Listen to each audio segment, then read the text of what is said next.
Okay, so last week we gave ourselves a quick little intro, babe. He's gonna break those. We gave ourselves a quick little intro on the book of Job. Took a lot of content that came from John MacArthur and David Guzik from the Blue Letter Bible. And unfortunately, I felt like we were jumping ahead.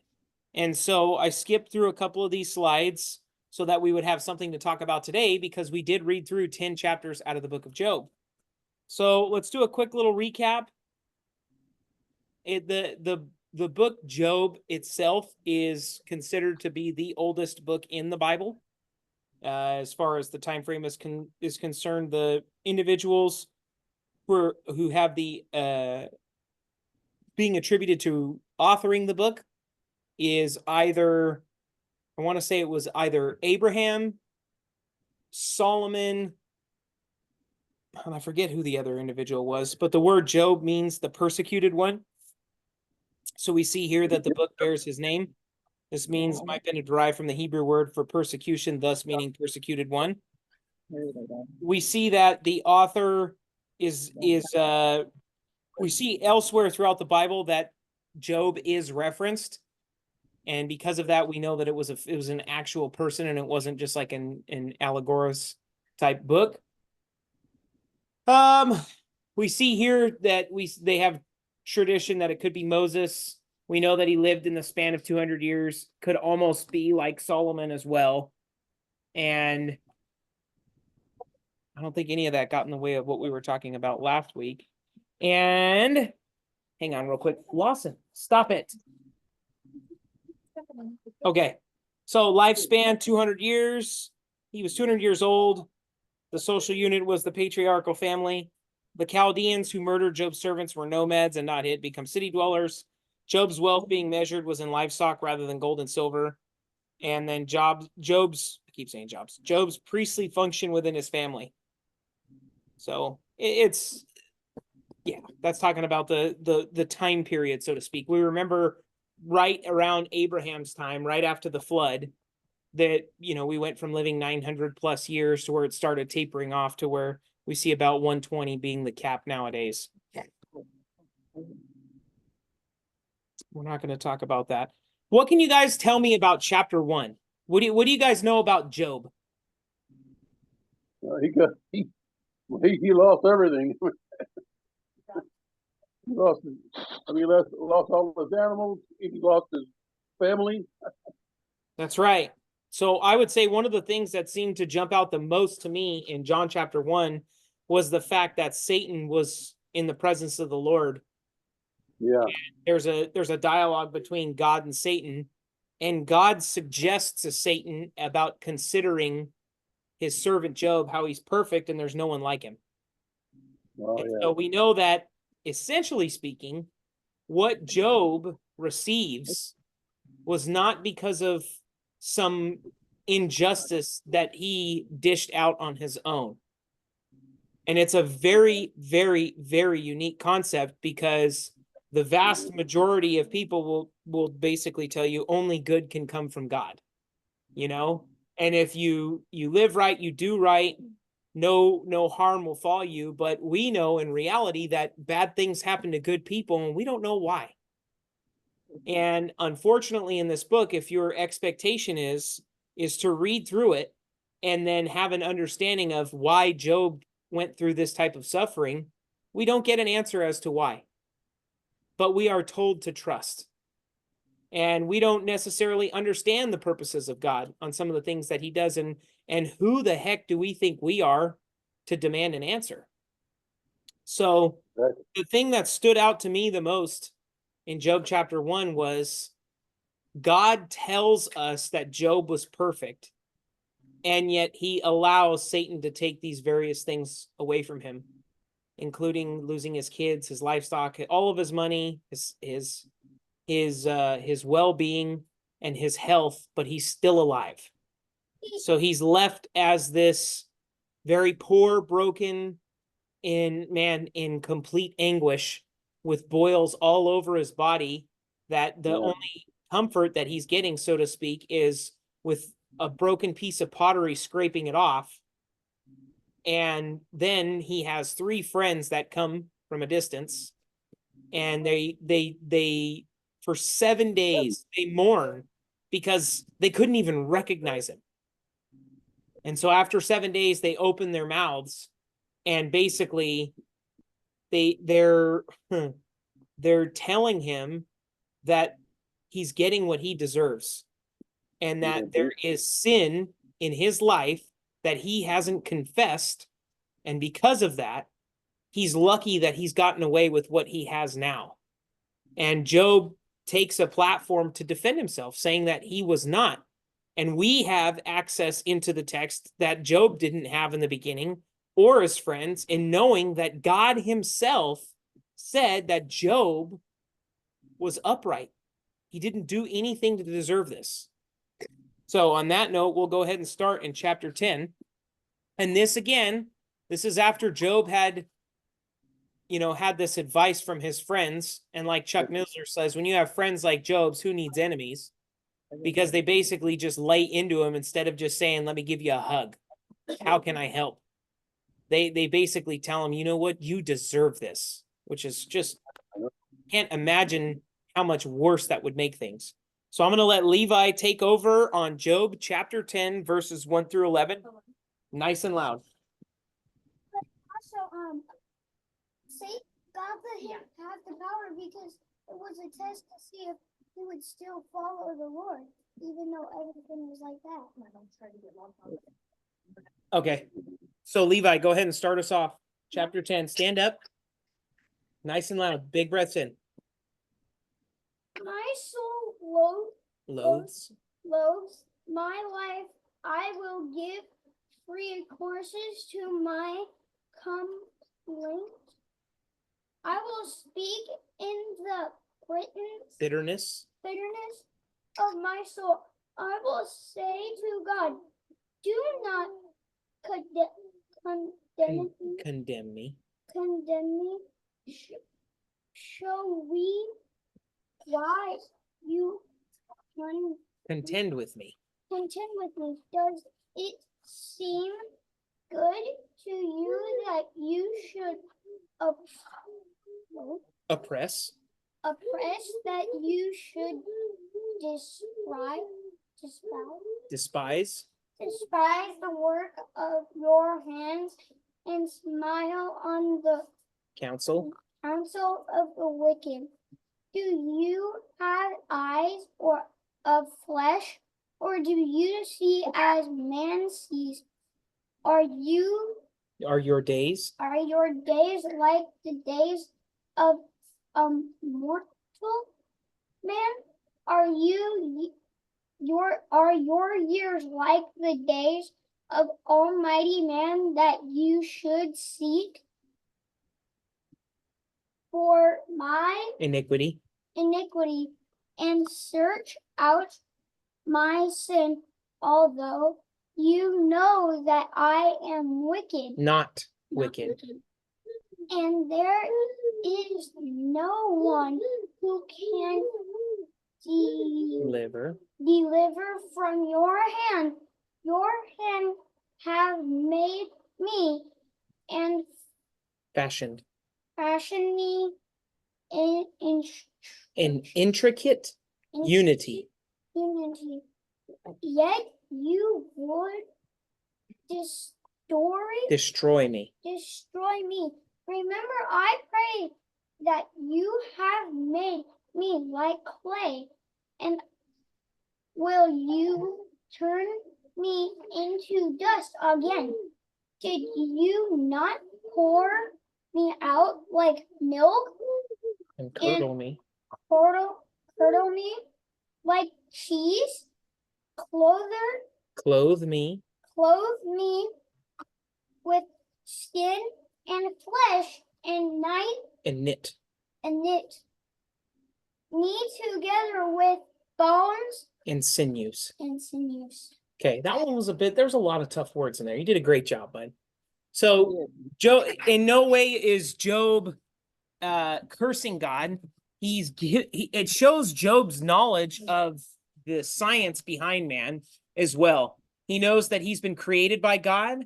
He also knows that he's been fashioned out of clay, and he's wondering if he's going to be turned back to dust again. He is asking why. There is a why in this. And I think it's fair to ask why to God. It doesn't mean that we get an answer, we deserve an answer. But I think it's better to turn to God than to man. So I'm going to move on to the second part of chapter 10, if this will allow me.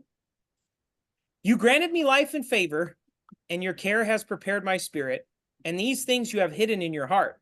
I know that this was with you. If I sin, then you mark me, and will not acquit me of my iniquity. If I am wicked, woe to me. Even if I am righteous, I cannot lift up my head. I am full of disgrace. See my misery.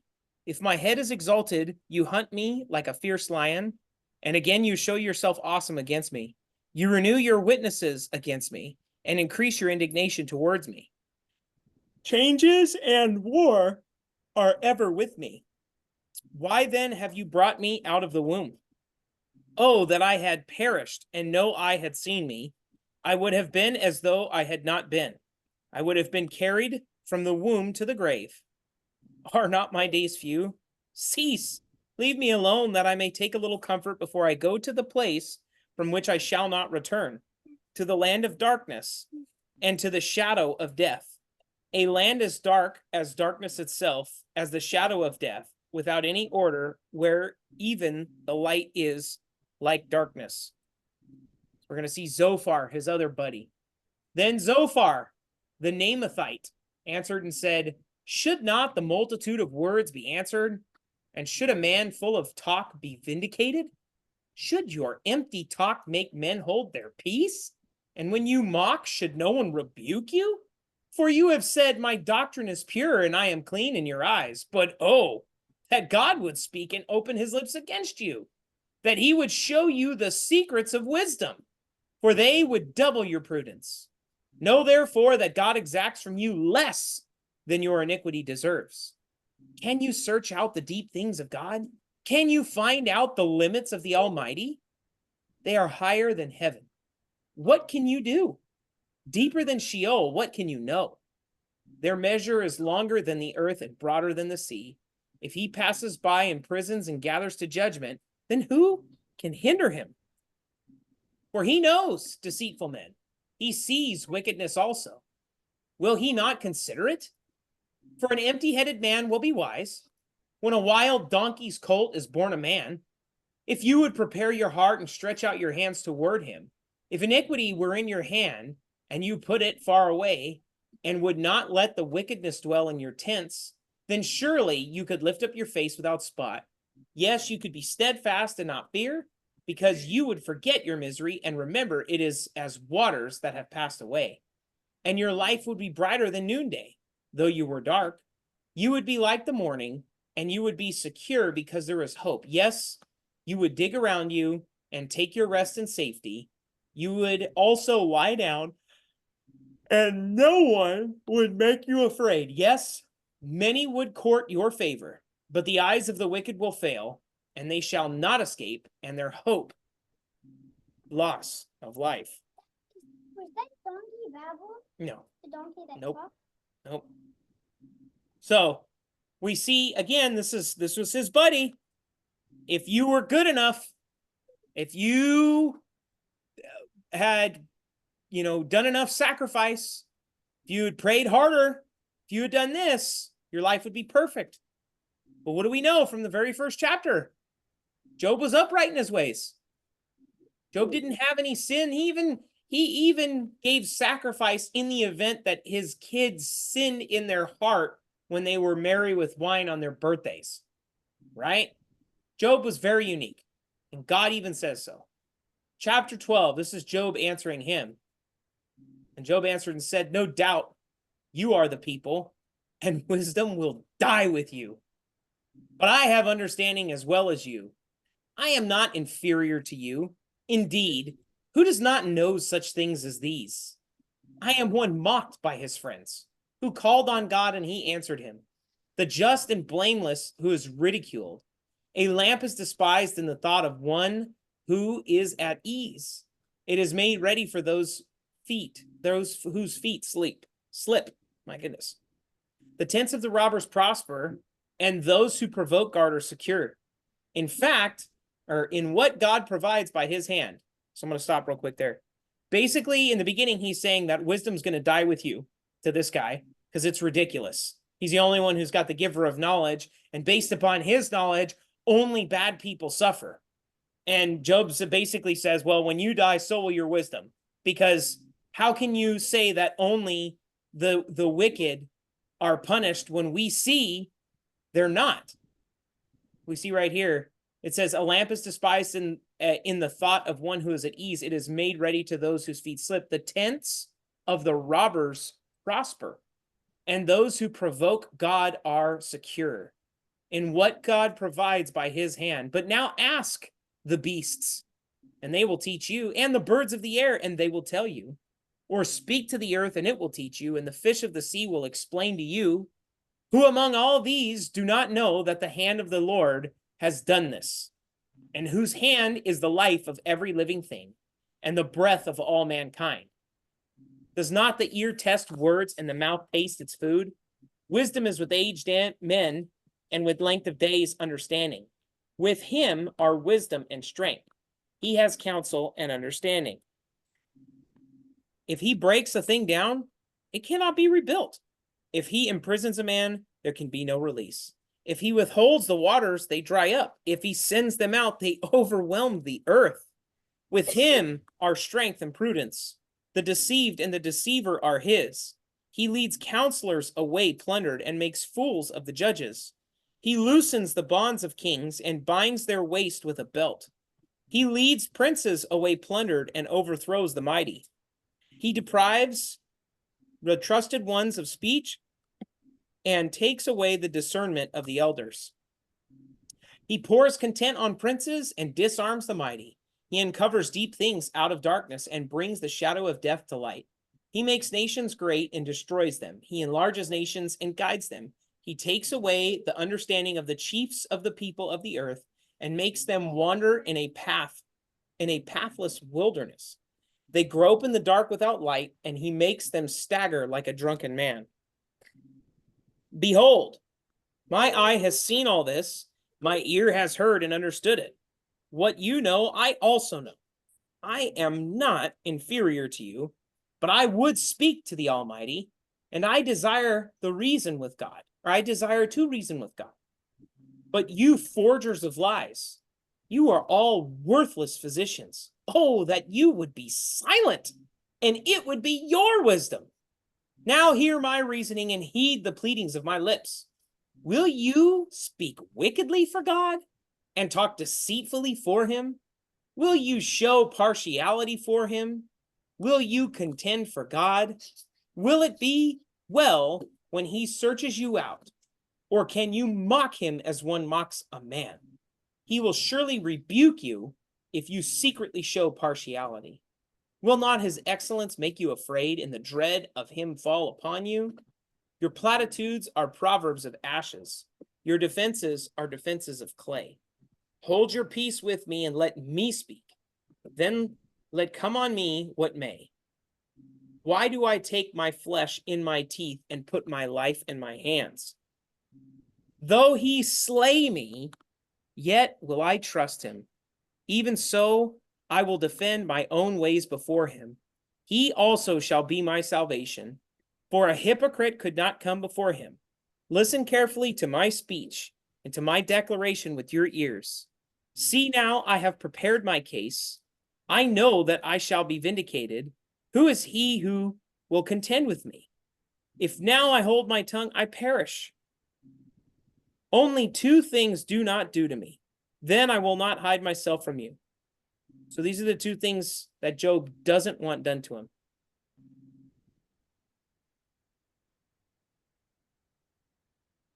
Withdraw your hand far from me, and let not the dread of you make me afraid. Then call, and I will answer, or let me speak, then you respond to me. How many are my iniquities and sins? Make me know my transgression and sin. Why do you hide your face and regard me as your enemy? Will you frighten a leaf driven to and fro?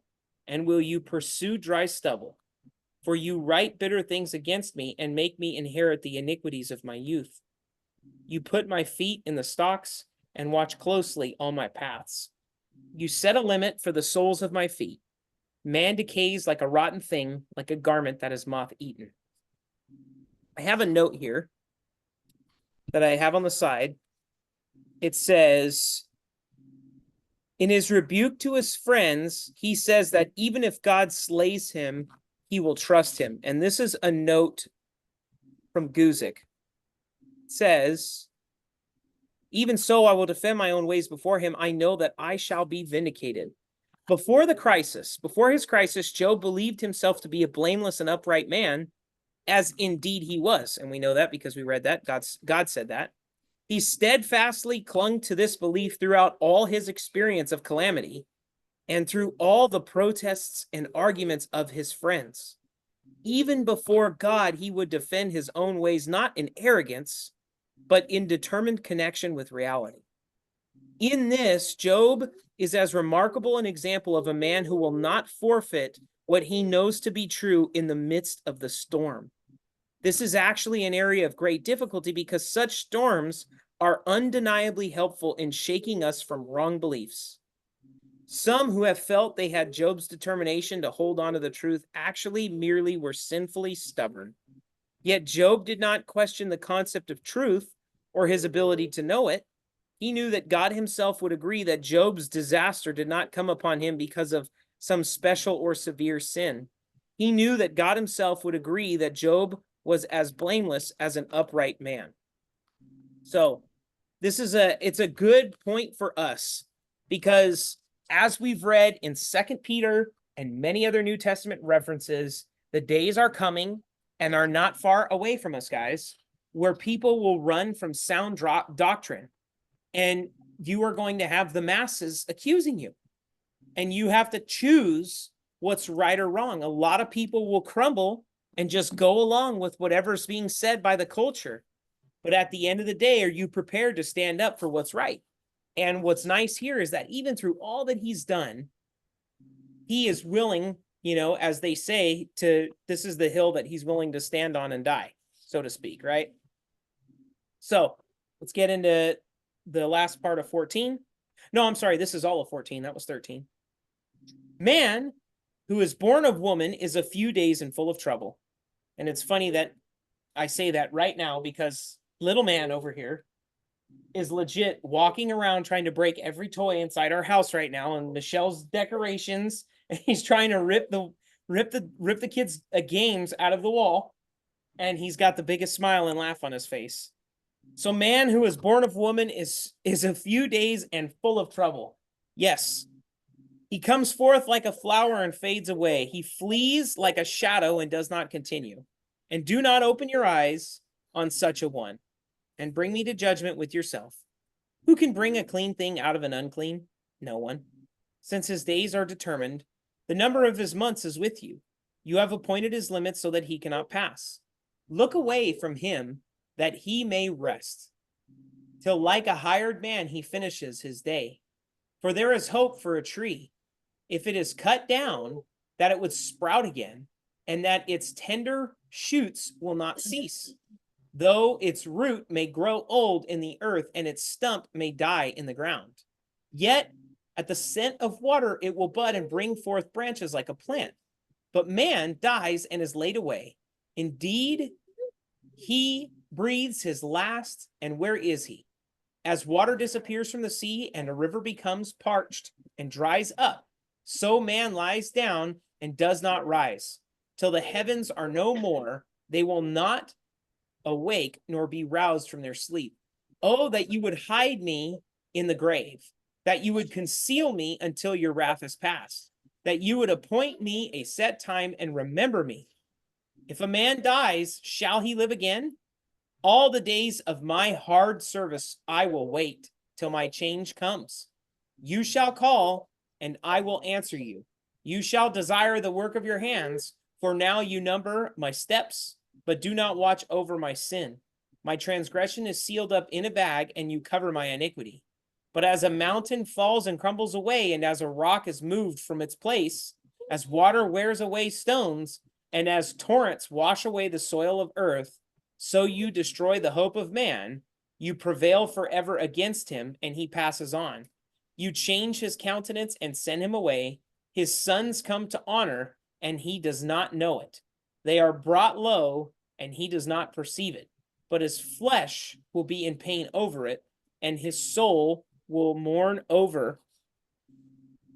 So, many commentators state at this point that Job is unclear or uncertain about what's going to happen in the afterlife, and that he's comparing man to he says, if we look at a tree and a tree's cut down to its roots, when water appears and a bud springs forth, there's now hope in a tree, because even though it's cut down, it's going to pop back up. But then he says, what happens to man once he dies? He's dead, and that's the end of it.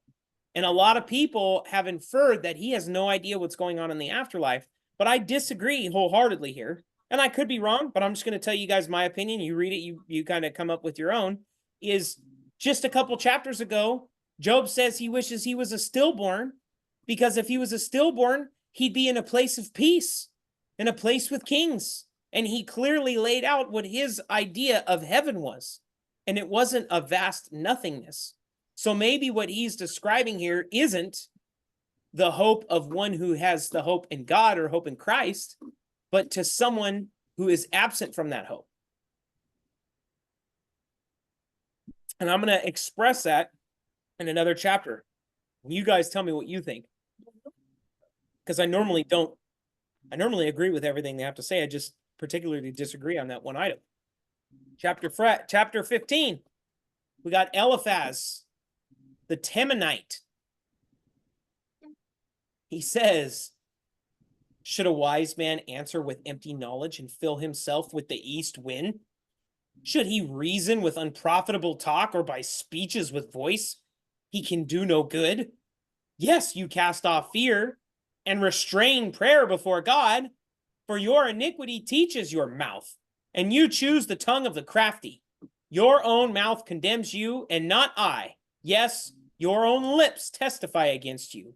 Are you the first man who was born? Or were you made before the hills? Have you heard the counsel of God? Do you limit wisdom to yourself? What do you know that we do not know? What do you understand that is not in us? Both the gray-haired and aged are among us, much older than your father. Are the consolations of God too small for you? And the words spoken gently with you? Why does your heart carry you away, and what do your eyes wink at? That you turn your spirit against God, and let such words go out of your mouth. What is man that he could be pure, and he who is born of a woman that he could be righteous? If God puts no trust in his saints, and the heavens are not pure in his sight, how much less man, who is abominable and filthy, who drinks iniquity like water? I will tell you, hear me. What I have seen, I will declare. What wise men have told, not hiding anything received from their fathers, to whom alone the land was given, and no alien passed among them. The wicked man rides with pain all his days, and the number of years is hidden from the oppressor. Dreadful sounds are in his ears. In prosperity, the destroyer comes from upon him, and he does not believe that he will return from darkness. For a sword is waiting for him. He wanders about for bread, saying, where is it? He knows that a day of darkness is ready at hand. Trouble and anguish make him afraid. They overpower him like a king ready for battle. For he stretches out his hand against God and acts defiantly against the Almighty, running stubbornly against him with his strong embossed shield. Though he has covered his face with fatness and made his waist heavy with fat, he dwells in desolate cities, in houses which no one inhabits, which are destined to become ruins. He will not be rich, nor will his wealth continue, nor will his possessions overspread the earth. He will not depart from darkness. The flame will dry out his branches, and the breath of his mouth he will go away. Let him not trust in futile things, deceiving himself, for futility will be his reward. It will be accomplished before his time, and his branch will not be green. He will shake off his unripe grape like a vine, and cast off his blossom like an olive tree. For the company of hypocrites will be barren, and fire will consume the tents of bribery. They conceive trouble and bring forth futility. Their womb prepares deceit. We'll see what Job has to say about that. Then Job answered and said, I have heard many such things. Miserable comforters are you all. Shall words of wind have an end? Or what provokes you that you answer? I also could speak as you do. If your soul were in my soul's place, I could heap up words against you and shake my head at you, but I would strengthen you with my mouth, and the comfort of my lips would relieve your grief. Though I speak, my grief is not relieved. And if I remain silent, how am I eased? But now he has worn me out. You have made desolate all my company. You have shriveled me up, and it is a witness against me. My leanness rises up against me and bears witness to my face. He tears me in his wrath. He hates me. He gnashes at me with his teeth. My adversary sharpens his gaze on me. They gape at me with their mouth. They strike me reproachfully on the cheek. They gather together against me. God has delivered me to the ungodly and turned me over to the hands of the wicked. I was at ease, but he has shattered me. He also has taken me by my neck and shaken me to pieces. He has set me up for his target. His archers surround me. He pierces my heart and does not pity. He pours out my gall on the ground. He breaks me with wound upon wound. He runs at me like a warrior. I have sewn sackcloth over my skin and laid my head in the dust. My face is flushed from weeping, and on my eyelids is the shadow of death. Although no violence is in my hands and my prayer is pure, O earth, do not cover my blood, and let my cry have no resting place. Surely, even now my witness is in heaven, and my evidence is on high. My friends scorn me. My eyes pour out tears to God. Oh, that one might plead for a man with God, as a man pleads for his neighbor. For when a few years are finished, I shall go the way of no return. My spirit is broken. My days are extinguished. The grave is ready for me. Are not mockers with me? And does not my eye dwell on their provocation? Now put down a pledge for me with yourself. Who is he who will shake hands with me? For you have hidden their heart from understanding. Therefore you will not exalt them. He who speaks flattery to his friends, even the eyes of his children will fail. But he has made me a byword of the people, and I have become one in whose face men spit. My eye has also grown dim because of sorrow, and all my members are like shadows. Upright men are astonished at this, and the innocent stirs himself up against the hypocrite. Yet the righteous will hold to his way, and he who has clean hands will be stronger and stronger. But please come back again, all of you, for I shall not find one wise man among you. My days are past, my purposes are broken off. Even the thoughts of my heart, they change the night into day. The light is near, they say, in the face of darkness. If I wait for the grave as my house, if I make my bed in the darkness, if I say to corruption, you are my father, and to the worm, you are my mother and sister, where then is my hope? As for my hope, who can see it? Will they go down to the gates of Sheol? Shall we have rest together in the dust? Now we got the shortest guy in the Bible. Then Bildad the Shuhite answered and said, how long till you put an end to words? Gain understanding, and afterward we will speak. Why are we counted as beasts and regarded as stupid in your sight? You who tear yourself in anger, shall the earth be forsaken for you? Or shall the rock be removed from its place? The light of the wicked indeed goes out, and the flame of his fire does not shine. The light is dark in his tent, and his lamp beside him is put out. The steps of his strength are shortened, and his own counsel casts him down. For he is cast into a net by his own feet, and he walks into a snare. The net takes him by his heel, and a snare lays hold of him. A noose is hidden for him on the ground, and a trap for him in the road. Terrors frighten him on every side and drive him to his feet. His strength is starved, and destruction is ready at his side. It devours patches of skin. The firstborn of death devours his limbs. He is uprooted from the shelter of his tent, and they parade him before the king of terrors. They dwell in his tent who are none of his. Brimstone is scattered on his dwelling. His roots are dried out below, and his branch withers above. The memory of him perishes from the earth, and he has no name among the renowned. He is driven from light into darkness and chased out of the world. He has neither son nor posterity among his people, nor any remaining in his dwellings. Those in the west are astonished at his day, as those in the east are frightened. Surely such are the dwellings of the wicked, and this is the place of him who does not know God. Chapter 19. Then Job answered and said, how long will you torment my soul and break me in pieces with words? These 10 times you have reproached me. You are not ashamed that you have wronged me? And if I indeed have erred, my error remains with me. If indeed you exalt yourselves against me and plead my disgrace against me, know then that God has wronged me and has surrounded me with his net. If I cry out concerning wrong, I am not heard. If I cry aloud, there is no justice. He has fenced up my way so that I cannot pass, and he has set darkness in my paths. He has stripped me of my glory and taken the crown from my head. He breaks me down on every side, and I am gone. My hope he has uprooted like a tree. He has also kindled his wrath against me, and he counts me as one of his enemies. His troops come together and build up their road against me.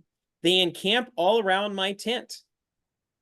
He has removed my brothers far from me, and my acquaintances are completely estranged from me. My relatives have failed, and my close friends have forgotten me. Those who dwell in my house and my maidservants count me as a stranger. I am an alien in their sight. I call my servant, but he gives no answer. I beg him with my mouth. My breath is offensive to my wife, and I am repulsive to the children of my own body.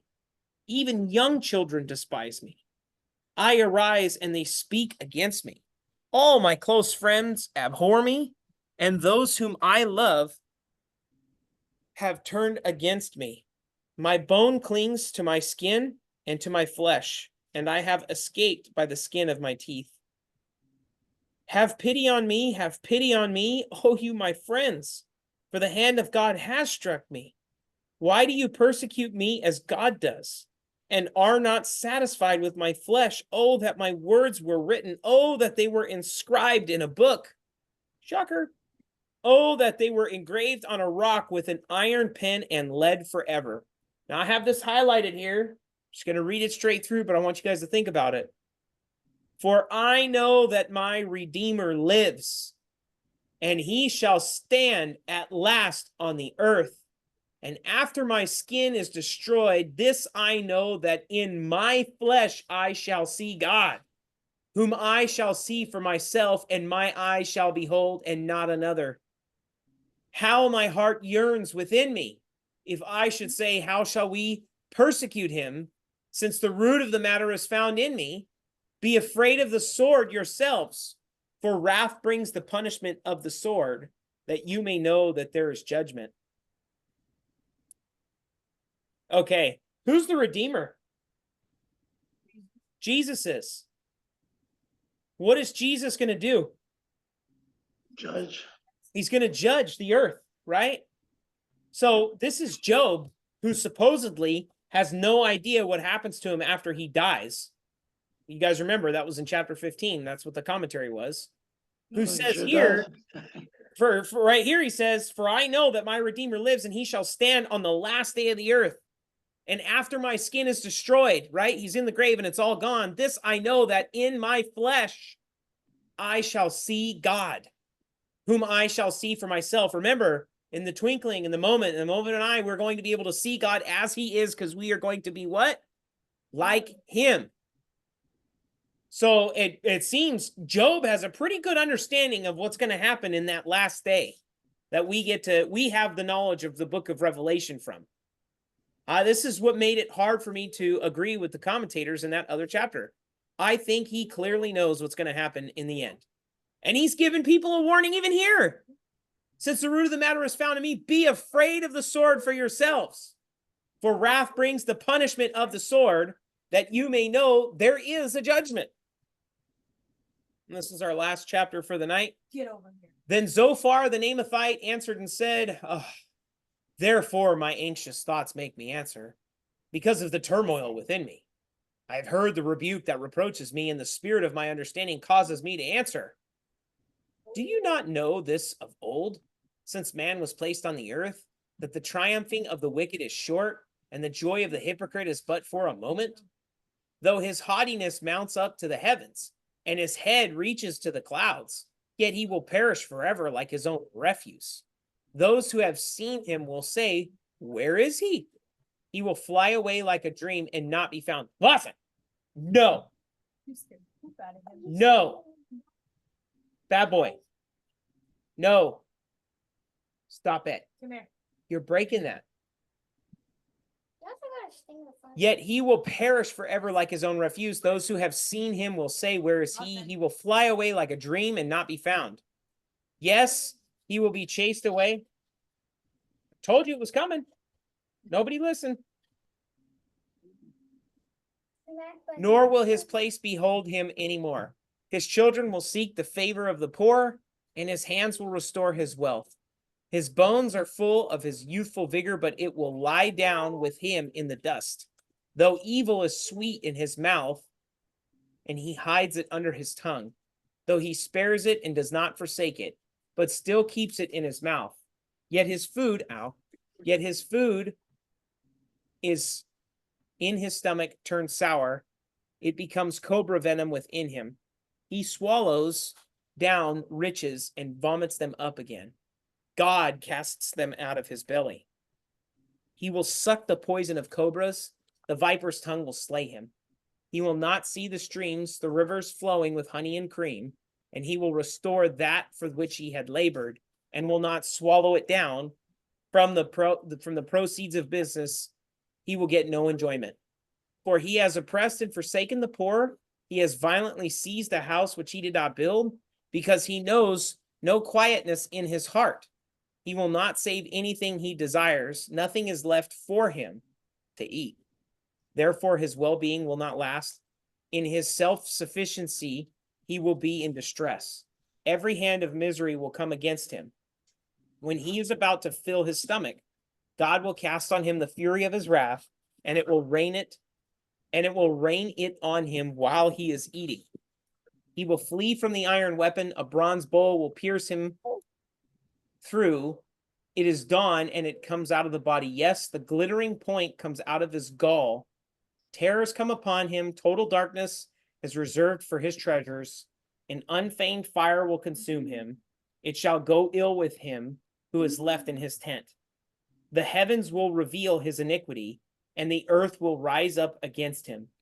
The increase of his house will depart, and his goods will flow away in the day of his wrath. This is the portion from God for a wicked man, the heritage appointed to him by God." And you can imagine that there's going to be a back and forth between Job and each one of these guys until we have a special speaker that pops in towards the tail end of this book. So we could probably throw another chapter in there.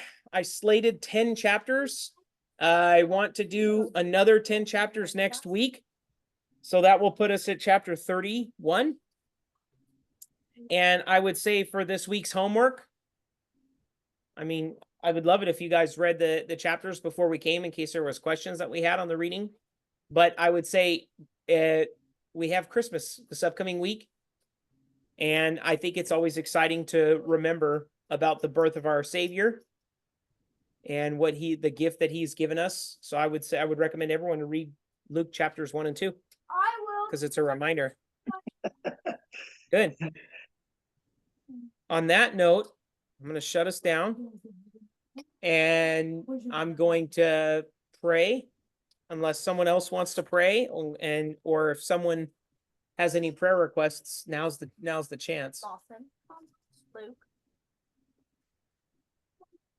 Are you telling me to pray for Luke or are you saying Luke's name? For tomorrow? Pray for Victoria's mom. She's not doing so hot? She's not doing too good. I'm sorry. Oh, let's pray for our trip to the cabin.